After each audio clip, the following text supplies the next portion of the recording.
Hello guys, good morning সবাইকে। আজকে তোমাদের সাথে হোয়াট আই ইট এ ডিনারের ভিডিও শেয়ার করবো। আমি আছি এখন বাপের বাড়িতে। সকালবেলা 9:30টার সময় ঘুম থেকে উঠে ভাবলাম তোমাদের সাথে একটু গ্রাম বাংলার পরিবেশটা শেয়ার করা যাক। দেখো, এটা আমার বাবার বাড়ি, যেখানে আমি 20টা বছর ছিলাম। তো দেখো, সকালবেলা উঠে প্রথমে একটু ফ্রেশ হয়ে নিলাম, ব্রাশ ট্রাশ করে প্রথমে খালি পেটে খেয়ে নিলাম একটু গ্লুকন্ডির জল। কদিন ধরে একটু শরীরটা গরম হচ্ছে, সেই জন্য ভাবলাম চলো একটু গ্লুকন্ডির জল খাওয়া যাক। তারপরে খেয়েছিলাম একটু ডিম সিদ্ধ, যেহেতু মা বাড়িতে ছিল না আমি এই ডিমটা সিদ্ধ করে খেয়ে নিয়েছিলাম।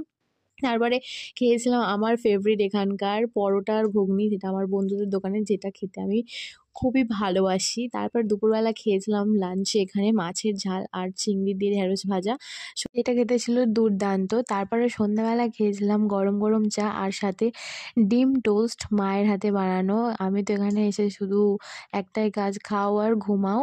তারপরে কিছুক্ষণ পরে খেয়েছিলাম একটা চিপস, আর রাতে মা করেছিল লুচি আর ডিমের তরকারি, সেটা খেয়ে আজকের সব খাওয়া দাওয়া শেষ করলাম। টাটা।